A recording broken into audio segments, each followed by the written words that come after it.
Well, we are back looking at the Sermon on the Mount, a life that pleases God. In this part of the Sermon on the Mount, from 21 to 48, he talks about the six antitheses. That means that he's going to mention what was taught or what has been taught in relationship, especially to the Ten Commandments. Remember, he's talking about fulfilling the law.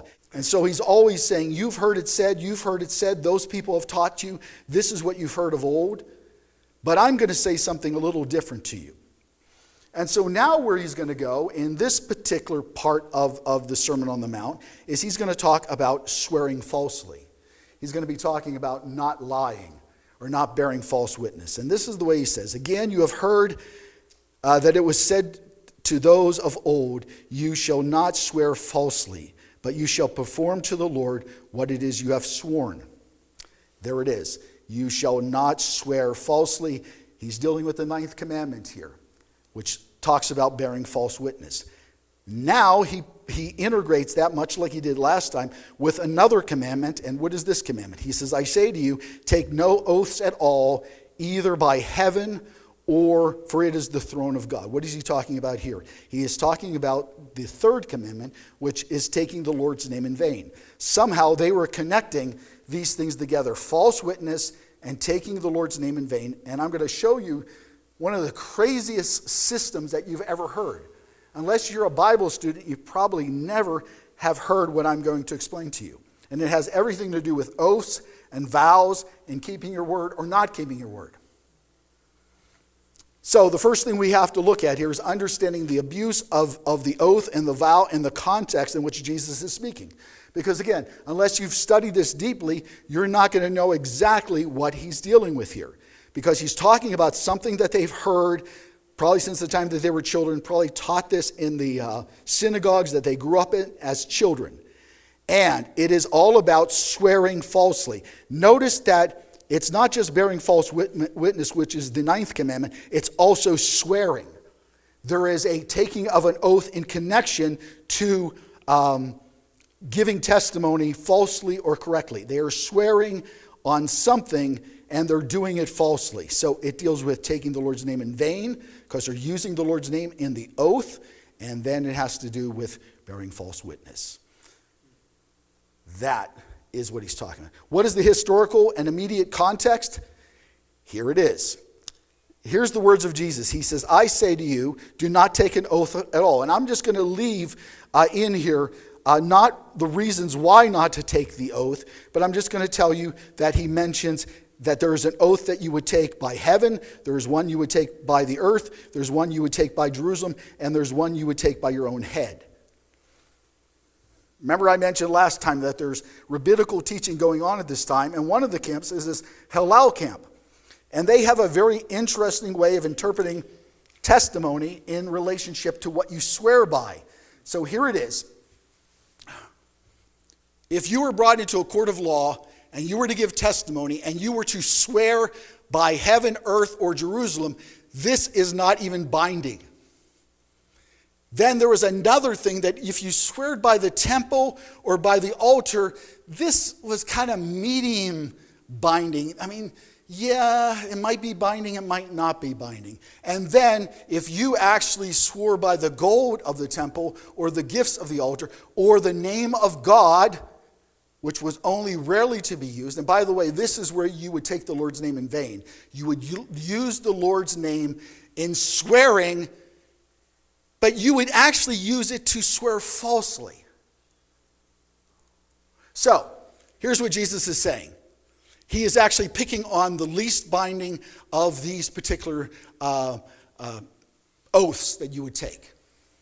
So, bearing false witness is the connection. So he knows that these oaths are being taken in a court, used probably the Sanhedrin or some other local court, in which people are bearing witness about what happened and they're doing it falsely. And the reason why they're getting away with it is because they're actually swearing by things that are not binding. So here's Jesus.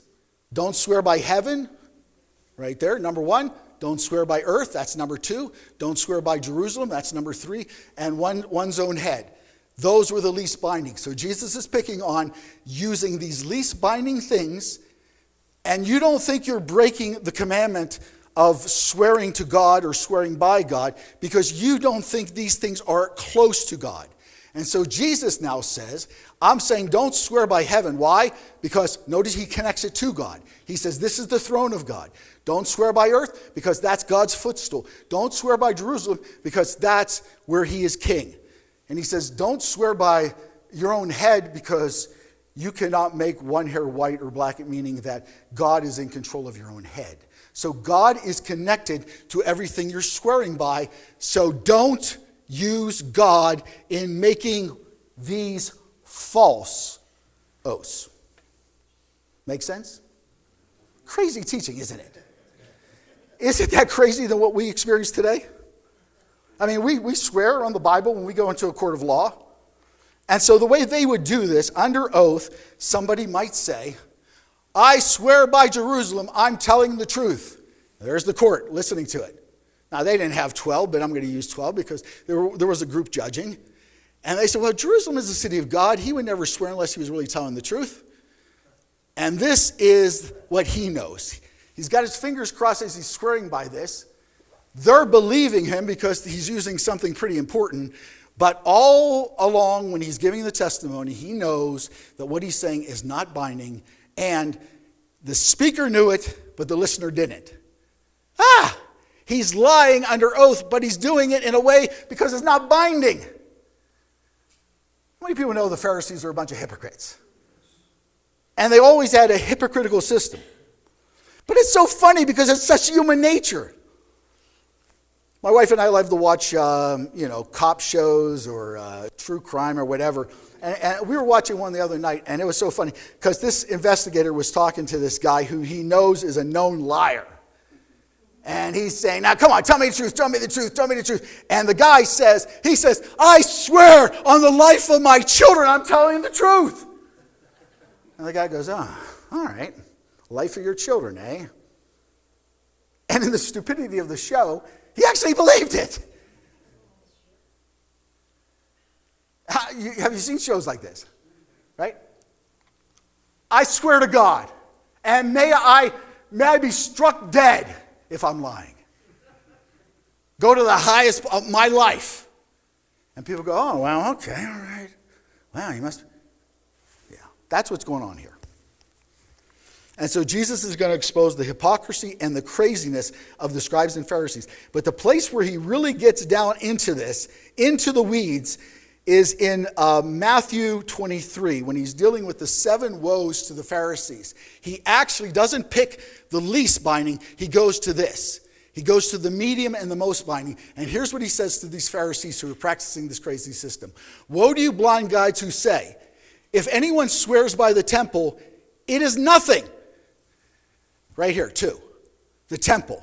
It's nothing. It's not, it's binding, but in this particular case, everybody used this as the maximum place to lie. I'll swear by the temple and then I'll lie because it's debatable whether it's really binding. It's nothing, they would say. It's nothing to swear by the temple. Then Jesus goes on to say, but if anyone swears by the gold of the temple, he is bound by his oath. He goes down here. There's 3. By the gold of the temple. Think this through. Think about poor Jesus listening to this hypocrite, this crazy system of technicalities. So you're telling me that somebody swears by the temple, that's not binding, but if he says, I swear by the gold of the temple, that is binding. Listen to what he says here. You fools! You blind fools!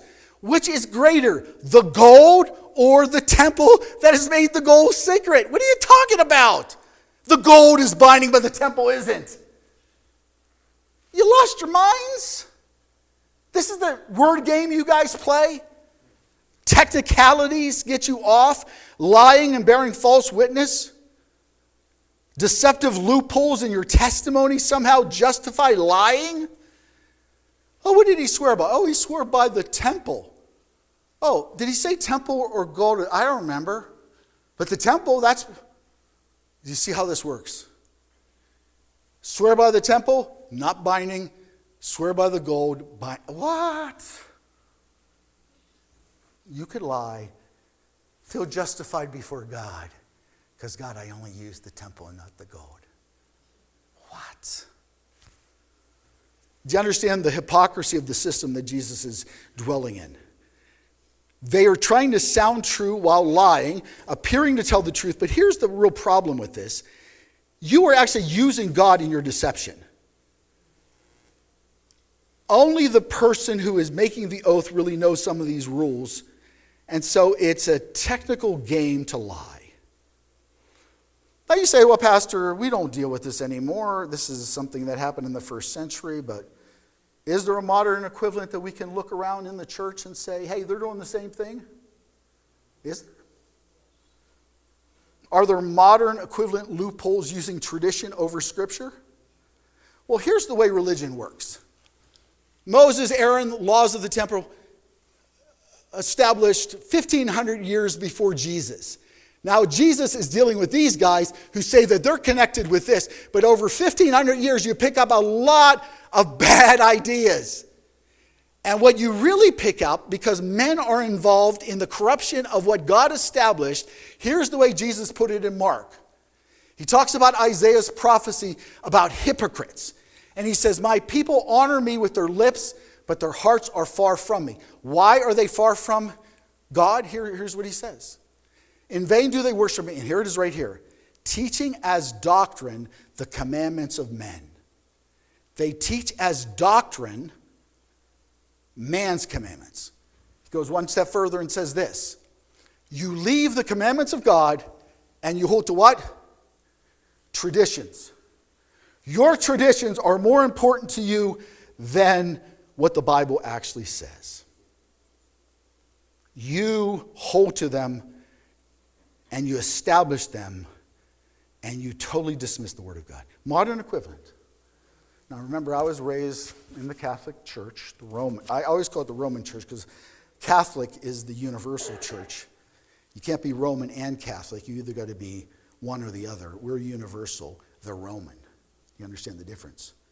You're either a universal church or you're a Roman church. They have adopted to take a Roman position.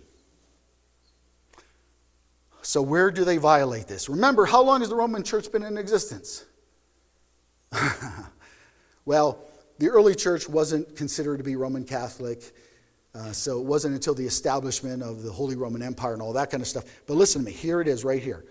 Ministers and bishops, we require them to be celibate and not to take wives. What does the Bible actually teach?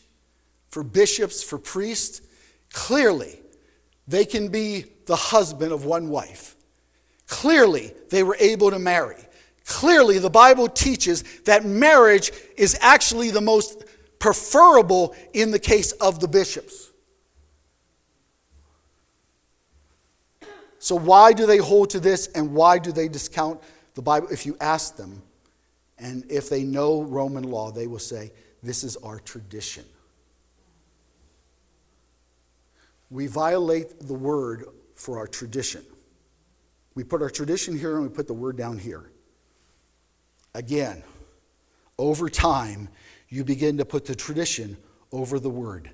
But perhaps the part that is most upsetting, I believe, to the Lord, and most upsetting, I believe, to his people here on earth, is that God established his table for communion, for the people of God to come together and to meet and to commune with him at the table. The church, the Roman church, teaches that can never, ever, ever happen in any church except theirs, because it's only their bishops or their priests who have been validated and ordained validly by the church and stand in apostolic succession. Anything other than that, it just doesn't matter. In other words, what we do here in communing with God around his table means nothing to God according to them.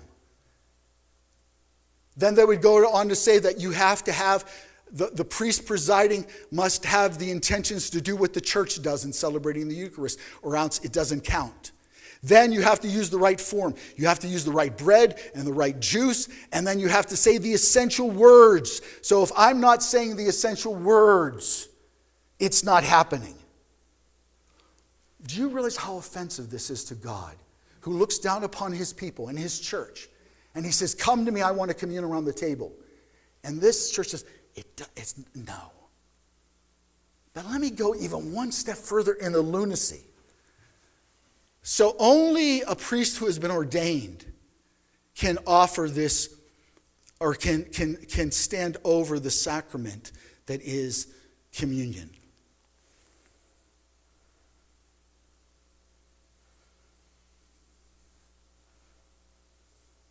Got to get to this last point.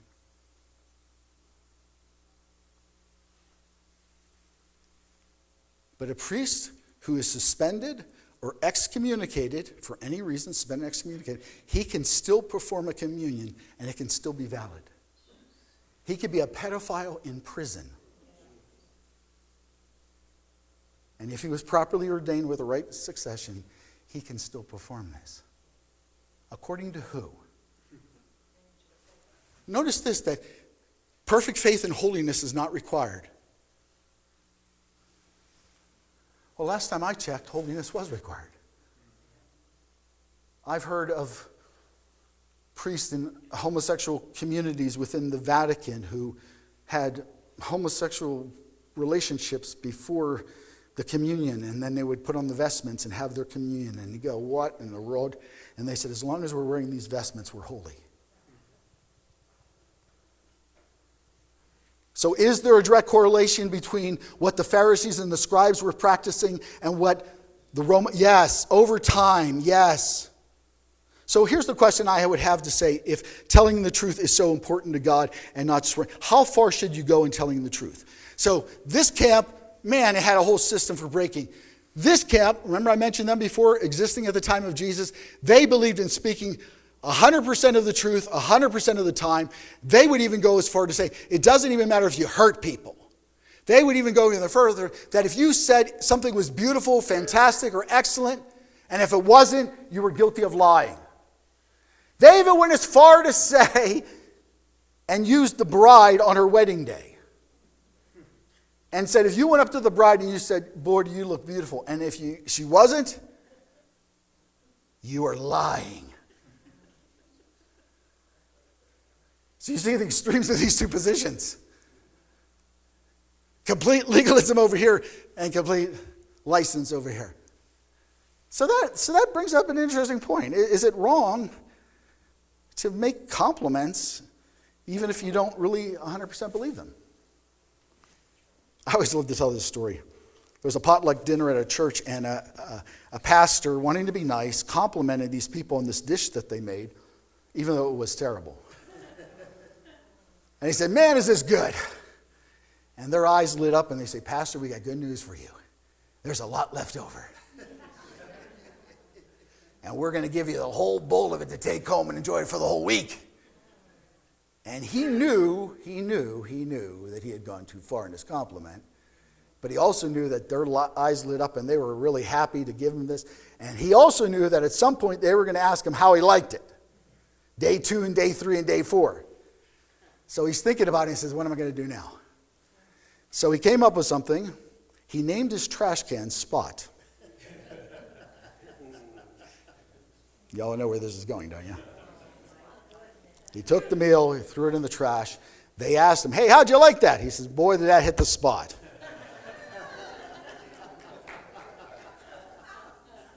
So he's technically not lying. Before heaven, trash can was named Spot. Now let me ask you, have you ever done anything like this? Kind of fudged on it a little bit? I'm not going to tell you all my secrets. But here's another question.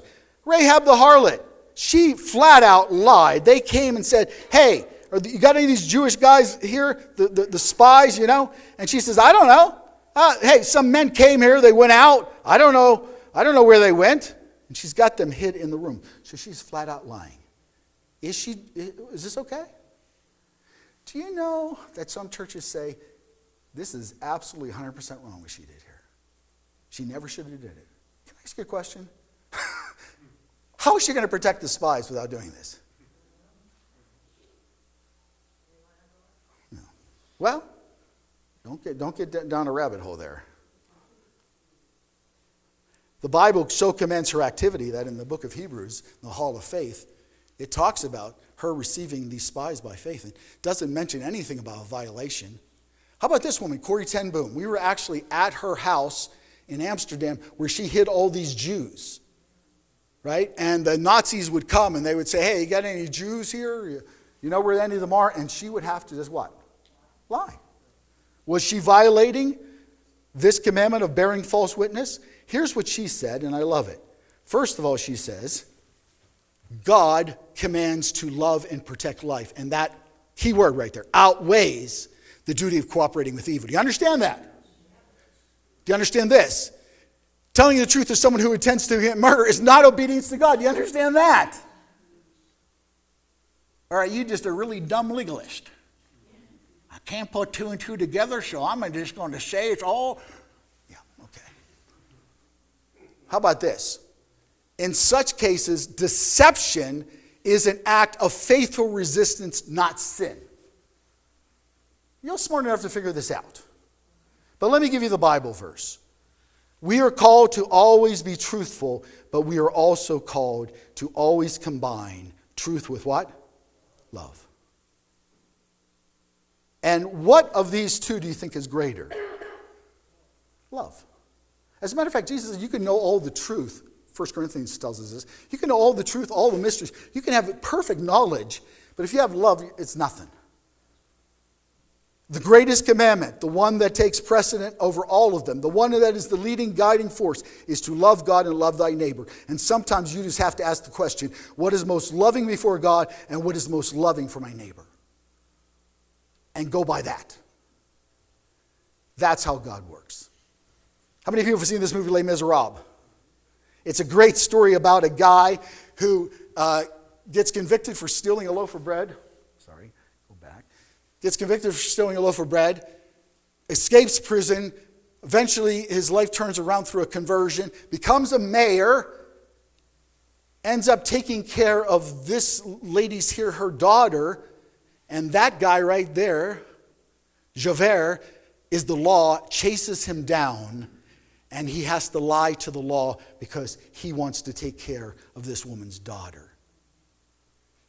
The greater love was to take care of this poor child and supply her everything she needs rather than to admit that he was the convicted felon. And then the movie has a twist because somebody gets convicted who they believe now is Jean Valjean, and now that person has to experience the death penalty. And now his love is tested. And he says, I have to reveal myself. Greater forms of love. So he does. So there is this wonderful mystery in telling the truth that must always have love at its center. So let me ask you this question really in closing here. Last point. Are making oaths and vows always wrong? If you really read Jesus in context, what he actually talks about here is really about this misuse of how you would take an oath and what you would swear by. He's really saying, stop doing all of this. This is nonsense. But then he basically says this.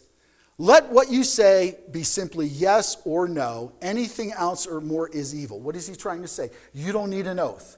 You don't need to swear by anything. Your yes should be a yes and your no should be a no. So, does wedding vows violate this principle? Because we ask people to stand up here and make vows. Is this a violation of not taking a vow? What did Jesus say? And by the way, there's some groups, Greek Orthodox and traditional Jewish people, that still don't take vows in their service. But all Jesus said is, said, let your yes be yes. So how do we seal a marriage? What do we tell them to do? What do they say? I do. Yes, I do. No. Yeah, we're basically saying your vow is just a simple yes or a simple no. In the court of law, the same thing applies. Some groups get hung up on the technicality of swearing on the Bible. Again, when you swear, all you say is, I do, or I will. And by the way, if you object to a swearing on the Bible, you can just affirm it in the court of law. One final example that I had happen to me personally. It's the first time I ever stood behind a pulpit and preached in a church. And for some reason, I was talking to the young people in this church and I was behind the pulpit. And I kept saying to them, if you'll invite Jesus Christ into your heart, I swear to God, your life will never be the same again. And as soon as I said it, the whole congregation burst into what I thought was excitement. And so I said it again. I swear to God. And they got even more animated. And I'm thinking, I'm on the midst of a revival here. This is how revivals start.